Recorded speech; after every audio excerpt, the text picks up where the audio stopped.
Hello students, आज हम लोग पढ़ेंगे क्लास 8 का chapter 5 that is called data handling. ठीक है।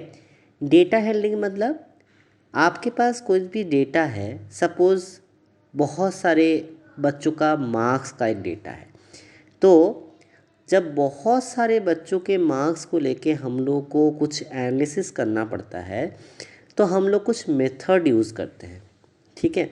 तो वही मेथड्स जो हम लोग यूज़ करते हैं उसको बोलते हैं डेटा हैंडलिंग मेथड्स।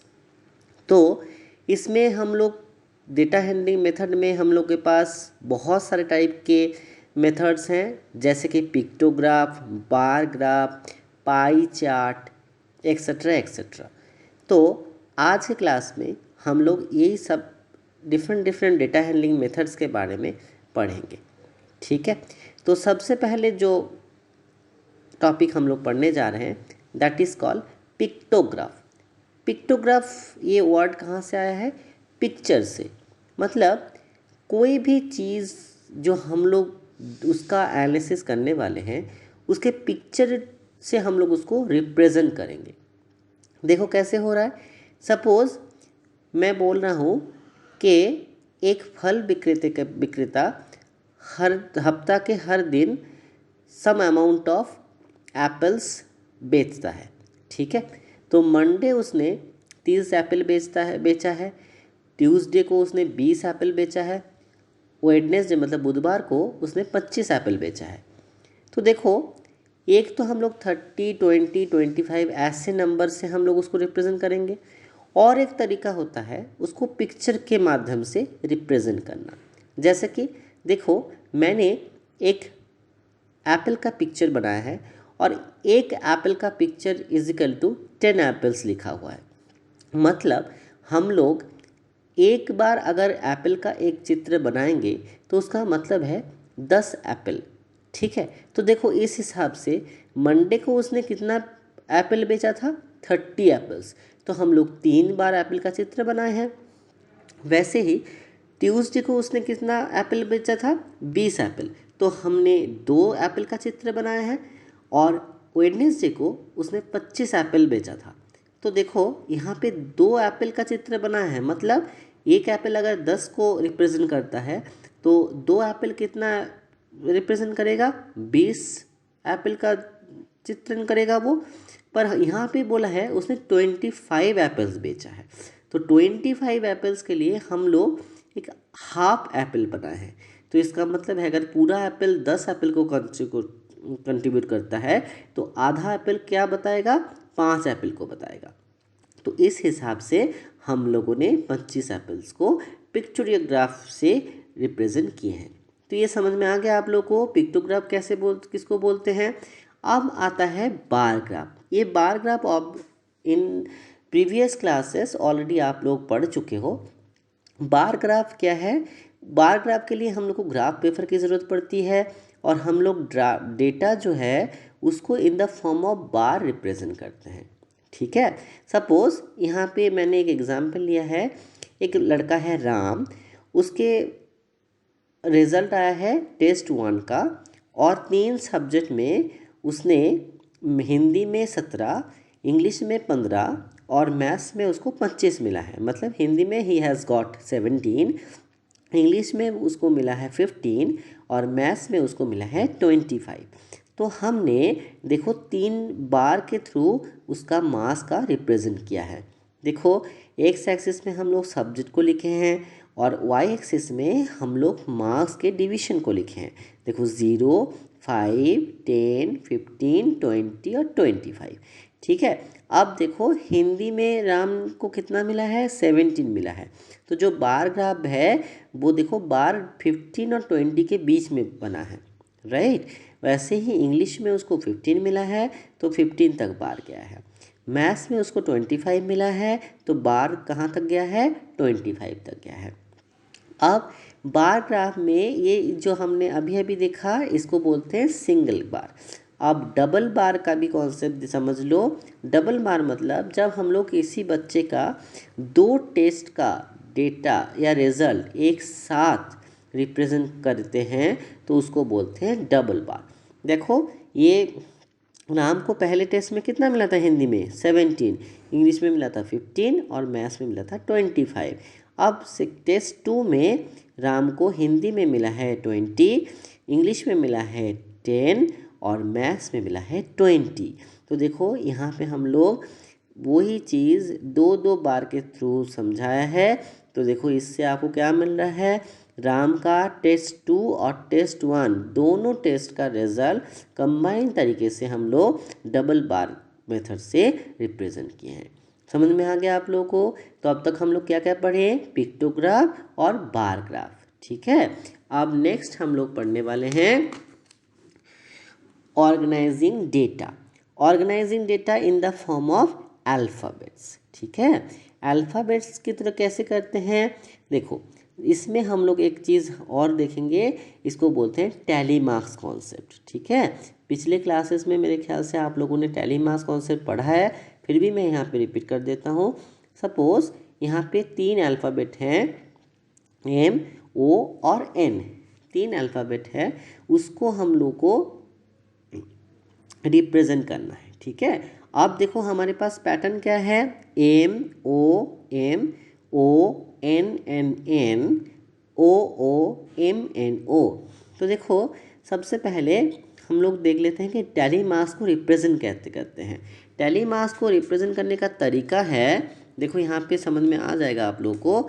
अगर एक नंबर है तो हम लोग एक डंडी देते हैं, 2 नंबर है तो 2 डंडी, 3 नंबर है तो 3 डंडी, 4 नंबर है तो 4 डंडी और 5 नंबर मतलब 4 डंडी और एक स्लैंटिंग लाइन। ठीक है, तो ऐसे हम लोग 5 को रिप्रेजेंट करते हैं। अब देखो हम क्या कर रहे हैं, मुझे क्या रिप्रेजेंट करना है, ये वाला पैटर्न को रिप्रेजेंट करना है। तो पैटर्न के लिए सबसे पहले हमारे पास 3 अल्फ़ाबेट है मोस्टली, देखो एम है, ओ है और एन है। इसके अलावा और कोई अल्फ़ाबेट है क्या, नहीं है। तो हम लोग अब इसको रिप्रेजेंट कैसे करेंगे, देखो सबसे पहले हम लोग लिखा है अल्फ़ाबेट, कौन कौन सा अल्फ़ाबेट है, एम, ओ और एन। ठीक है, अब देखो यहाँ पे लिखा है फ्रीक्वेंसी, मतलब इस पैटर्न में ये वाला अल्फ़ाबेट कितने बार आया है। तो देखो एम कितने बार आता है, एक यहाँ पे 1 बार आया है, 2 बार आया है और यहाँ पे 3 बार आया है। तो यहाँ पे हम लोग लिखे हैं फ्रीक्वेंसी इक्वल टू 3। अब देखो ओ कितने बार आया है, ओ यहाँ पे 1 बार आया है, 2 3 4 और यहाँ पे 5। तो यहाँ पे हम लोगों ने 5 लिखा है। ठीक है, और एन कितने बार आया है, देखो 1 बार, 2 बार, 3 बार और 4 बार। ठीक है, तो हम लोग यहाँ पे एन की वैल्यू 4 लिखे हैं। तो ये समझ में आ गया फ्रीक्वेंसी ऑफ अल्फ़ाबेट क्या है। अब देखो हम लोग उसको टैली मार्क्स रिप्रेजेंट करेंगे, तो 3 को कैसे लिखते हैं, 3 डंडी 3 वंस। ठीक है, समझ में आया। 5 को कैसे लिखते हैं, 4 वंस और एक स्लैंटिंग लाइन, तो यहाँ पे ऐसे लिख दिए। और 4 को तो 4 वंस ही हम लोग रिप्रेजेंट करते हैं, तो हम लोग यहाँ पे 4 वंस लिख लिए। क्लियर है, ऑर्गेनाइजिंग डाटा मतलब अल्फ़ाबेट को टैली मार्क्स के थ्रू हम लोग रिप्रेजेंट करेंगे। ठीक है, नेक्स्ट जो टॉपिक आता है that is a grouping of data. Grouping of data मतलब सपोज़ आपके क्लास में सपोज़ 50 बच्चे हैं। ठीक है, अब 50 बच्चों को आपने एक टेस्ट ले लिया 50 बच्चों के बीच में, तो उस बच्चों को 50 बच्चों का कुछ बच्चों का 15 आया है, कुछ बच्चों का 20 आया है, कुछ बच्चों का 30 आया है, ऐसे करके हम लोग का एक रिज़ल्ट बना है। तो हम लोग ग्रुपिंग के थ्रू अगर लिखते हैं तो देखो कैसे लिखेंगे, हम लोग ना मार्क्स को ऐसे डिवाइड कर दिए।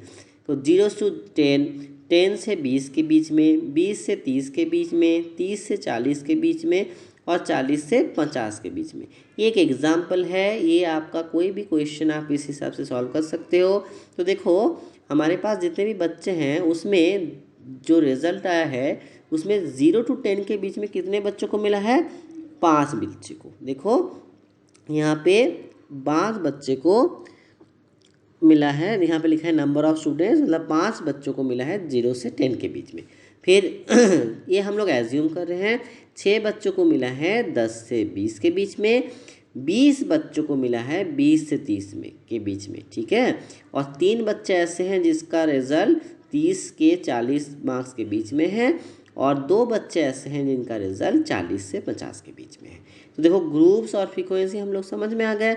अब हम लोग क्या करते हैं, फ्रीक्वेंसी को टैली मार्क्स के थ्रू रिप्रेजेंट करते हैं। तो देखो पहला वाला क्या है 5, तो हम लोग कैसे लिखेंगे 1 2 3 4 1 और एक स्लैंटिंग लाइन गॉट इट। अब यहाँ पे 6 है, 6 कैसे लिखेंगे 5 + 1। तो देखो 5 कैसे लिखते हैं, 1 डंडी 2 डंडी 3 डंडी 4 डंडी और एक स्लैंटिंग लाइन और एक 1। तो देखो समझ में आ गया 5 + 1 6। अब देखो यहाँ पे 20 है, 20 को हम लोग कैसे लिखेंगे 20 मतलब 5 × 4, तो मतलब 1 2 3 4 slanting line 1 2 3 4 1 slanting line 1 2 3 4 1 slanting line 1 2 3 4 1 slanting line. तो देखो यहाँ से में हमने 5 × 4 मतलब 5 को 4 टाइम्स रिप्रेजेंट किया है तो 20 मिल गया। इस हिसाब से 3 और 2 को भी हम लोग रिप्रेजेंट करते हैं। तो मेरे ख्याल से अब तक हम लोग क्या क्या पढ़े हैं, अब तक हम लोग पढ़े हैं पिक्टोग्राफ जिसको हम लोग डेटा को इन the form of pictures represent करते हैं, बार ग्राफ जिसमें डेटा को हम लोग बार के थ्रू रिप्रेजेंट करते हैं, उसके बाद है ग्रुपिंग ऑफ डेटा जिसमें हम लोग अल्फ़ाबेट को रिप्रेजेंट करते हैं इन the form of tally marks, और ग्रुपिंग ऑफ डेटा उसमें भी हम लोग मार्क्स की ग्रुपिंग को जो भी चीज़ के ग्रुप ऑफ डेटा को हम लोग टैली मार्क्स से रिप्रेजेंट करते हैं। क्लियर है यहाँ तक, वेरी गुड। अब आते हैं नेक्स्ट टॉपिक पे। नेक्स्ट टॉपिक है हम लोग का है पाई चार्ट। पाई चार्ट आप लोगों ने मेरे ख्याल से पहले भी पढ़ रखा है। तो पाई चार्ट के लिए देखो हम लोग एक सर्कल बनाते हैं और इस सर्कल में उसका जो कॉन्सेंट्रेशन है, मतलब देखो यहाँ पे मैंने एक एग्जांपल दिया है, जैसे टोटल जितने भी बच्चे हैं उनमें से 60% बच्चे जो हैं उसको टेनिस पसंद है, 20% बच्चे को फुटबॉल पसंद है, 10% बच्चे को क्रिकेट पसंद है और 10% बच्चे को क्या पसंद है, कबड्डी पसंद है। ठीक है, तो अब हम लोग इसको यहाँ पे देखो इस पाई चार्ट से हम लोग बता सकते हैं कि सबसे ज़्यादा बच्चों को क्या पसंद है, सबसे ज़्यादा बच्चों को टेनिस खेलना पसंद है। ठीक है, अब हम लोग यहाँ पे एक प्रॉब्लम लेते हैं। प्रॉब्लम में क्या दिया है, सेम टाइप की प्रॉब्लम लेते हैं। उसमें हम लोग लिख रहे हैं कि एक खेल का टूर्नामेंट हुआ था जिसमें 3 टाइप के स्पोर्ट्स थे। क्या है, उसमें फुटबॉल था, क्रिकेट था और टेनिस था। तो इसमें हम लोग बोले कि कितने लोगों का पसंद है, तो 50% लोगों को फुटबॉल पसंद था, 25% को क्रिकेट और 25% को टेनिस पसंद था। तो सबसे पहले ऐसे क्वेश्चन अगर दिया जाएगा for making the pie chart, हम लोग क्या लिखना है, फ्रैक्शन लिखना है। फ्रैक्शन कैसे लिखते हैं, फ्रैक्शन मतलब यहाँ पे 50% है, तो 50% को हम लोग कैसे लिखेंगे 50/100, तो 50/100 मतलब 0.5%। ठीक है, 0.5, तो परसेंट आप जानते हो, परसेंट मतलब 1/100 लिखते हैं। ठीक है, तो उस हिसाब से 0.5 हो गया। 25% को कैसे लिखेंगे 25/100। यहाँ पे परसेंट लिखे तो ऐसा, अगर बोलते हैं कि टोटल बच्चे हैं 75 और उसमें से आपको कितने बच्चों को पसंद है तो 50, तो फ्रैक्शन कैसे बनेगा 50/75। यहाँ पे अगर टोटल नंबर ऑफ स्ट्रेंथ दिया रहता है तो वो जो नंबर है divide by total number of strength को हम लोग लिखेंगे तो हमारा फ्रैक्शन बन जाएगा। ठीक है, तो देखो यहाँ पे आपका 50, यहाँ पे परसेंटेज है तो इस हिसाब से 0.5 मतलब 1/2, 0.25 मतलब 1/4 और 0.25 मतलब 1/4। ये हम लोग निकाल लिए फ्रैक्शन। अब हम लोग का नेक्स्ट स्टेप क्या होगा, calculate the central angle. Central angle निकालने के लिए देखो यहाँ पे हम लोग एक सर्कल के थ्रू बनाते हैं। ये सर्कल बनाते हैं तो इसलिए हम लोग को सेंट्रल एंगल चाहिए। तो सेंट्रल एंगल मतलब ये जितने भी हम लोग फ्रैक्शन लिखेंगे इन सारे का सेंट्रल एंगल मिला के कितना होना चाहिए 360 होना चाहिए, 360 होना चाहिए। ये ध्यान रखना, ये जितने भी फ्रैक्शन हम लोग लिखे हैं इससे जो हम लोग सेंट्रल एंगल निकालेंगे उन सारों को मिला के एडिशन ना 360 होना चाहिए। तो देखो 360 से मल्टीप्लाई करेंगे तो पहला वाला क्या था हाफ, तो हाफ इंटू 360 180, फिर उनके बाद था 1/4, 1/4 इंटू 360 मतलब 90 डिग्री और 1/4 मतलब इंटू 360 मतलब 90 डिग्री। तो देखो इन तीनों को अगर हम लोग ऐड करते हैं तो हम लोग का क्या मिलता है 360 डिग्री। ये अगर ऐसा है तो मतलब आपका जो कैलकुलेशन है वो सही है, अगर ऐसा नहीं है तो मतलब आपका कैलकुलेशन गलत है। ठीक है। तो पाई चार्ट में हम लोग क्या बनाए हैं, पहले परसेंटेज के हिसाब से फ्रैक्शन बना लिया और उसके बाद फ्रैक्शन से सेंट्रल एंगल बना लिया by multiplying it with 360 degree. ठीक है, अब इसको हम लोग डायग्राम बनाते हैं। तो डायग्राम में देखिए आप लोग कैसे हो रहा है। डायग्राम में हम लोग पहले क्या है, पहले हम लोग इसको मैं फिर आप लोग के लिए बनाता हूँ, आप लोग देख लीजिए ध्यान से। हम लोग पहले गोला बना रहे हैं ऐसा, अब उसके बाद हम लोग यहाँ पे एक सेंटर बना रहे हैं और ये है उसका रेडियस है। ठीक है, यहाँ तक हमने बना लिया।